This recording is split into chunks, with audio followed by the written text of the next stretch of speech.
pessoas e poucos acharam. Também? Mas vou perguntar mais uma vez. Aqueles que acharam, diga: eu amo Jesus. Maravilha.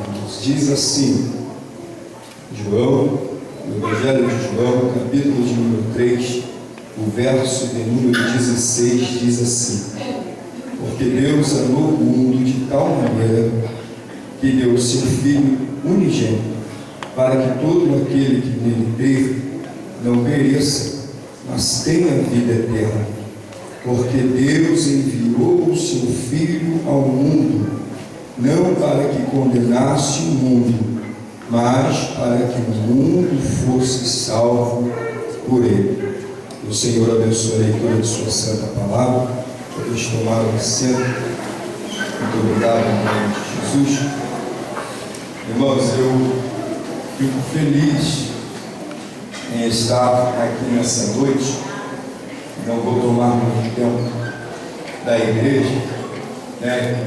Porque ainda tem algo a ser feito aqui nessa noite, mas eu me sinto muito alegre por fazer parte desta família, da Assembleia de Deus Central de Japeri, estar participando desta festa, né? Nos terceiro dia que estamos oferecendo em ações de graça pelo aniversário desta igreja e também pela Secretaria do SEMES. Irmãos, eu vim na sexta, ontem, e eu tenho visto o que Deus tem feito aqui neste lugar. Nós temos saído daqui diferentes. Aqueles que têm a sensibilidade do Espírito têm entendido o que Deus tem tratado conosco neste lugar.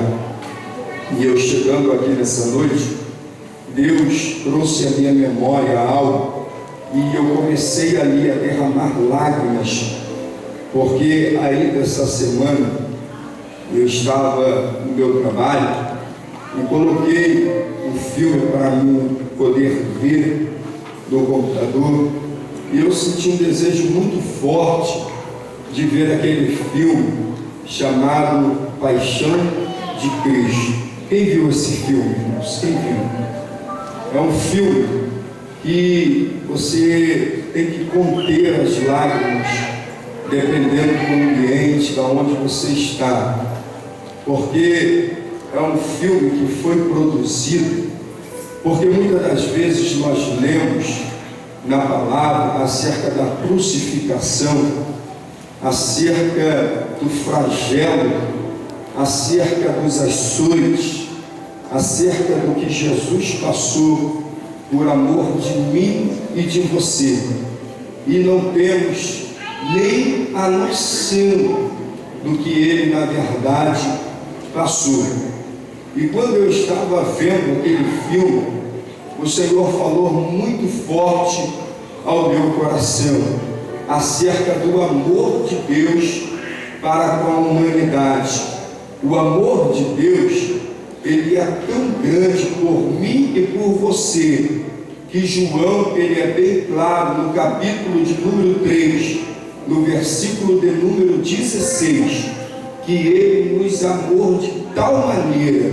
João não encontra palavras para expressar, para elucidar, para deixar claro para nós acerca do amor de Deus, que é tão grande, mas tão grande, que ele deu, ele entregou o seu Filho unigênito para morrer por amor de mim e de você.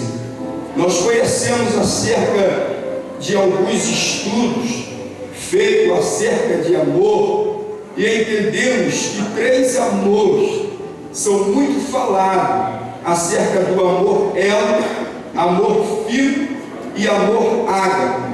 Que amor são esses, Marcos?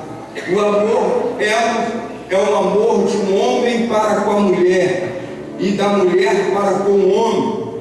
E o amor filho é o amor de um filho para com o pai, do pai para com a mãe, do filho para com a mãe. Mas o amor de Deus é chamado amor ágape, que é aquele amor que Ele diz para mim e para você: filho, filha, eu te amo, sem querer nada em troca.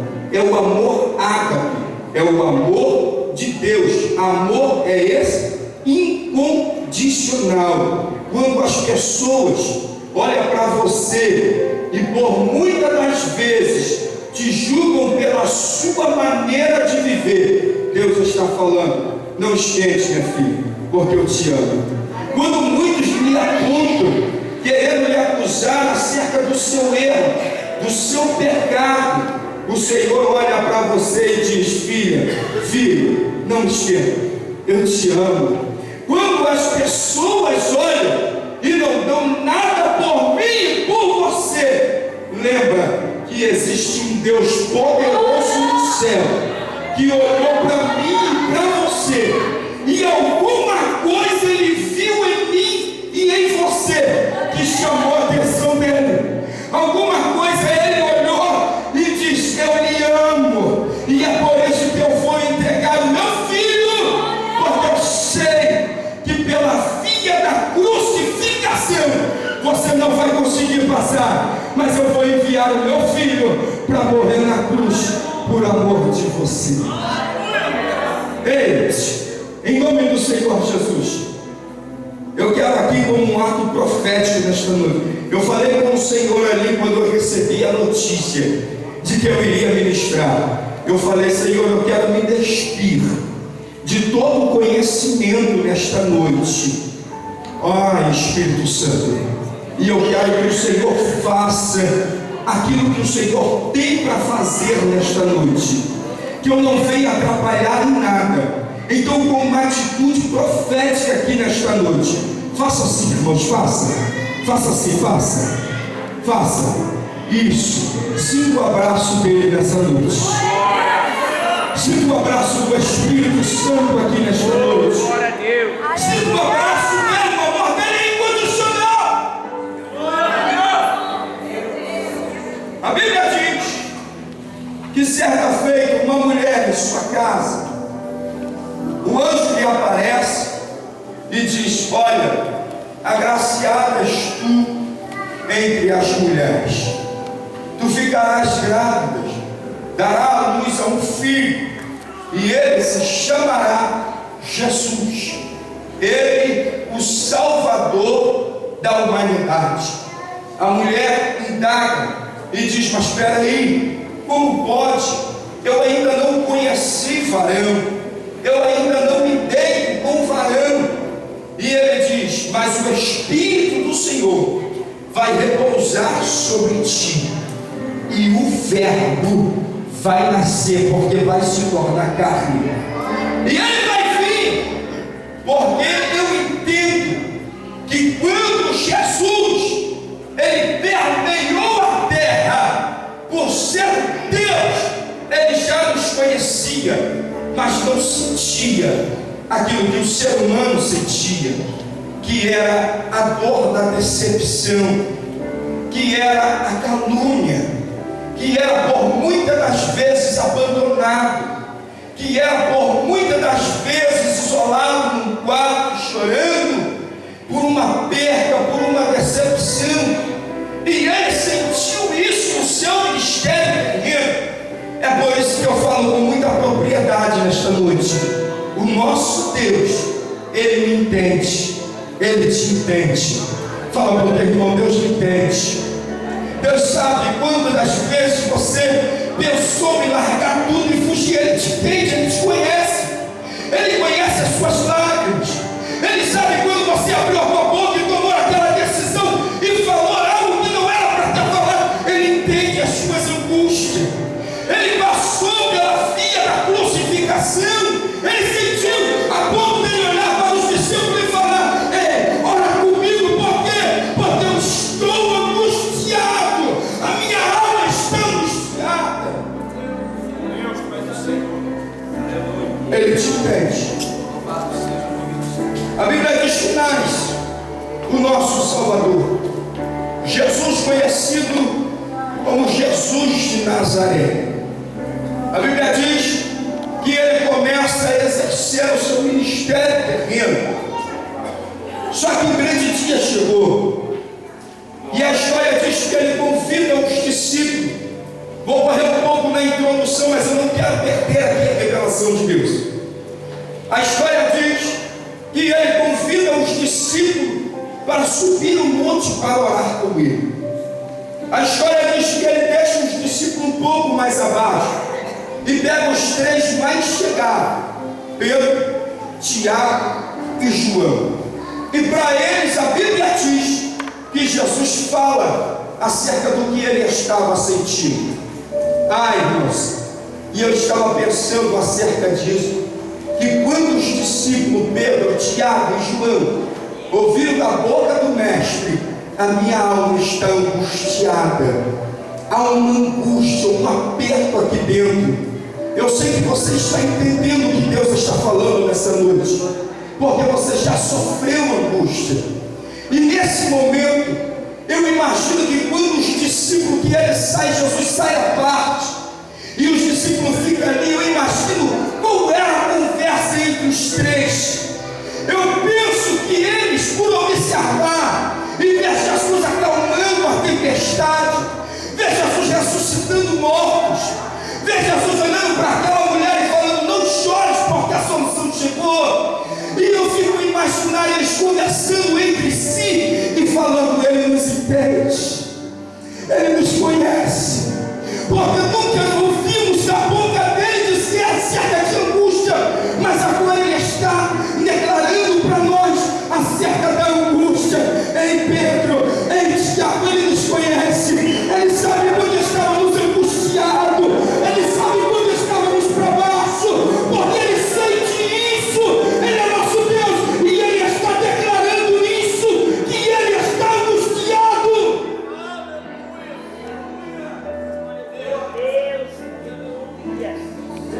E a Bíblia diz que agora é chegada a hora. Jesus vai até eles, encontra-os dormindo. Jesus disse: será que vocês não podem velar comigo sequer uma hora? E quando eles vai dobrar os joelhos, Jesus disse: não, já é chegado o momento.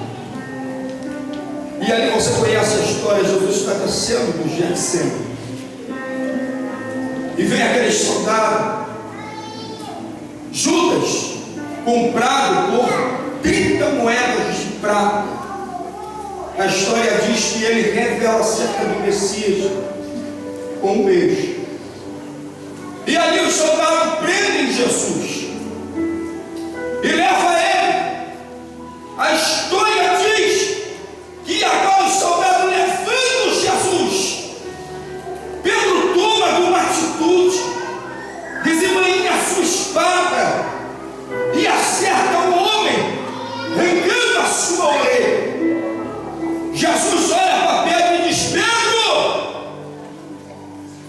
tu não pode viver sobre a espada, meu filho, porque aquele que vai viver sobre a espada vai morrer. É necessário que isso aconteça, ou porventura não poderia clamar ao meu Pai e ele mandar legiões de anjos aqui para me socorrer? Mas é necessário, Pedro. Sabe por quê? Porque, Pedro, o que eu faço agora você não vai entender, meu filho, mas daqui a pouco você vai entender porque que eu estou me entregando. Ele se entregou por você. Não todas as pessoas entenderam. Ele se entregou por você. Ele sabia que você iria precisar dessa atitude dele. Ele sabia que você não iria conseguir. E é pela atitude dele que traz a minha memória. E quando entendemos acerca deste amor dos pastores, indo para um congresso de pastores, eles passam por uma cerração. E diz o testemunho do bombeiro que houve colisões de carros no veículo em que estavam esses dois pastores. Bateu na traseira de um caminhão e veio um outro em impressões. Diz o relato do bombeiro que esses dois pastores, quando o bombeiro chegou, eles presos na ferragem, com muita força, um segurou na mão do outro, e perdendo sangue, se esvaindo em sangue. O bombeiro disse que chamou a atenção, e quando eles chegaram para socorrer, viu que já não tinha mais como. Eles estavam perdendo a força. Mas disse que um olhou para o outro e disse: você pode louvar comigo? E ele disse: posso. E eles começaram a louvar. Mais perto quero estar, meu Deus, de ti, ainda que seja dor.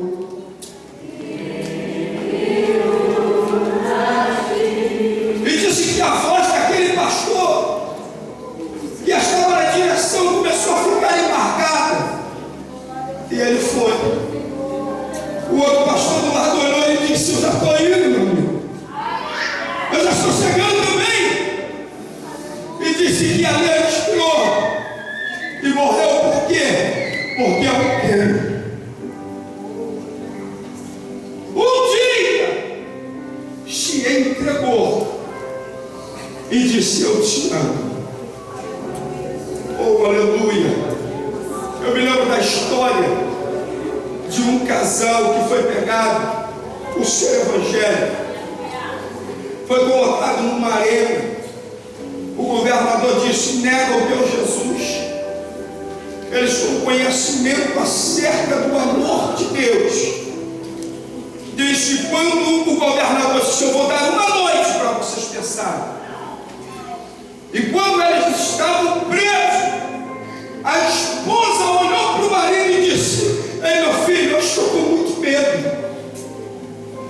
Há um temor aqui dentro. Você viu o tamanho daquele leão? E ele ali começou a orar, falando: Deus, que agora nós não vamos negar o teu nome, Jesus. Nós não podemos negar o teu nome, Jesus. Eu sei que o que o Senhor fez por nossas vidas é coisa grande. Eu sei que há algo preparado, porque, como diz, as tribulações do tempo presente, não pode se comparar com a glória que nós há de ser revelada. E diz que quando ele estava orando, de repente ele olha para a sua esposa derrama uma lágrima e disse: meu filho, eu estou vendo um homem de branco entrando, e ele está me chamando. E ali, quando ele observa para ela já suspira e morre. Quando é no outro dia que o governador manda abrir a cela, que ele está saindo, ele entra com a esposa dele no colo e diz: pode soltar os leões. Por quê? Porque o Senhor já tomou a minha esposa. Ela já está lá e eu já estou chegando. Pode soltar o leão, porque eu estou indo para lá, porque eu não nego Jesus. Fala para o teu irmão: não nega Jesus. Não nega Jesus. Passa por onde for que tiver que passar, mas não nega Jesus. Não larga Jesus. Grita o nome de Jesus.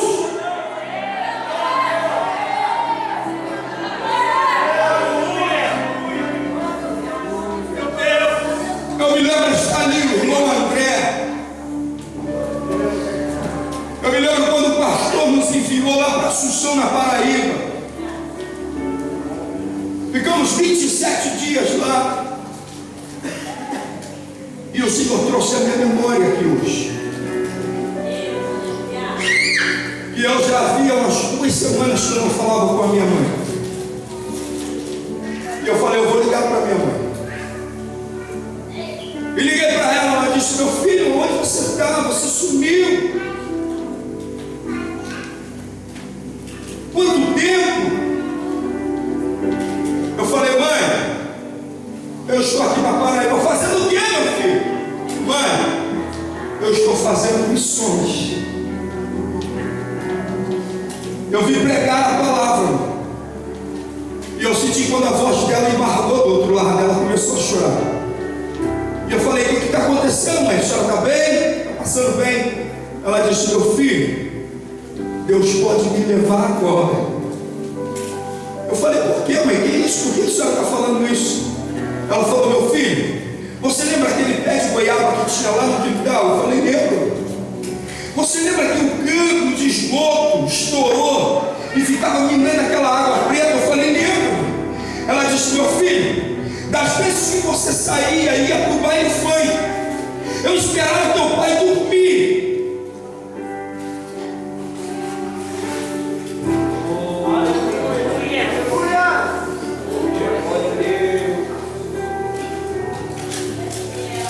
E eu ia para lá, filho.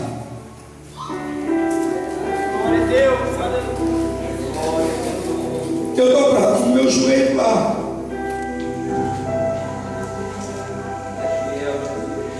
E aí eu falava com Deus: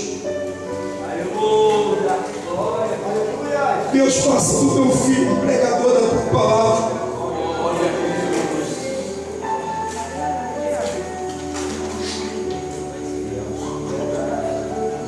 E eu sei que valeu a pena, filho.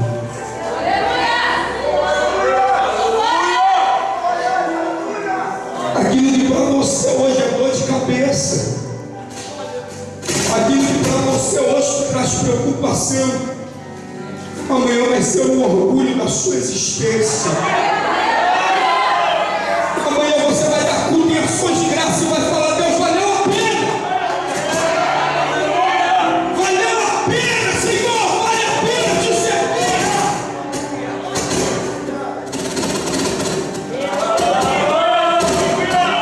Vale a pena. A Bíblia diz que ali Jesus começa a sofrer os flagelos. Pega o nosso Jesus,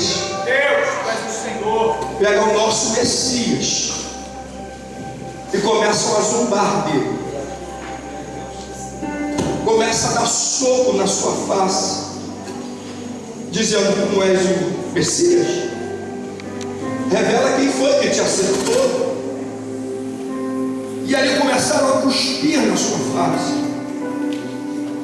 até que começa onde a história diz que, para aplacar a ira do povo, agora o governador pega e manda lhe açoitar em praça pública. Rasgam as suas vestes, amarram as suas mãos, e diz a história que um carrasco, azorrague, era o nome do chicote. Um pedaço de madeira de aproximadamente 40 centímetros, 12 tiras de couro, e em cada ponta daquela tira de couro, um pedaço de osso de carneiro pontudo e pedaços de metais. Diz a história que quando ele desferia, eram 12 cortes que se abriam. Tem um historiador, Dr. David, ele diz que dava para ver parte do pulmão do nosso Messias.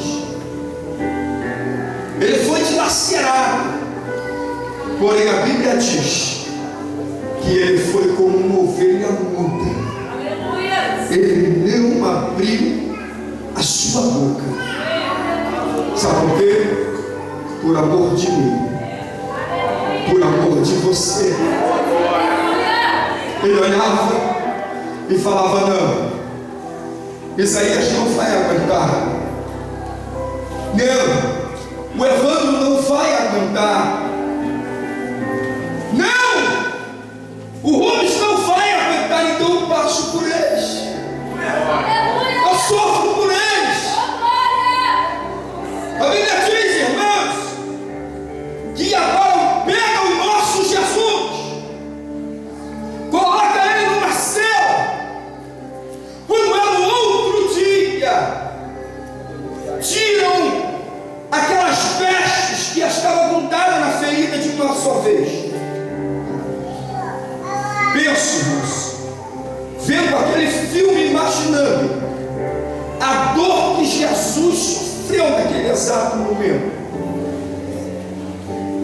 Só que não para por aí. Trouxeram uma outra vestimenta. Faz-se uma coroa de espinho. Espinho esses que era entre 10 a 12 centímetros cada espinho. Também diz esse historiador que esses espinhos eram tão fortes que era capaz de penetrar numa madeira.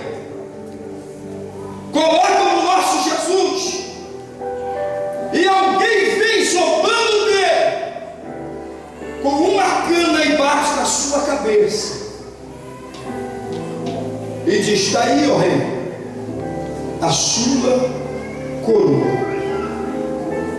Pega o meu, pega a haste da cruz, coloca nos seus ombros, e ele começa a andar pela via da crucificação.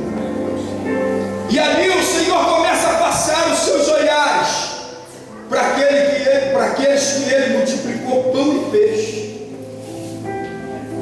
Ele começa a lembrar daqueles que colocaram o tapete vermelho para ele entrar de se gozando. Ele começa a ver daqueles que ele deu a visão, para aqueles que ele curou. E mesmo assim, em nenhum momento ele abriu a sua boca. Ele foi quieto até que coloca o nosso Messias na cruz. Prega-se os cravos, prega-se os pés. Há muita dificuldade porque ele está muito debilitado. Mas a Bíblia diz que na cruz do Calvário ele gritou: Testaté, consumado está.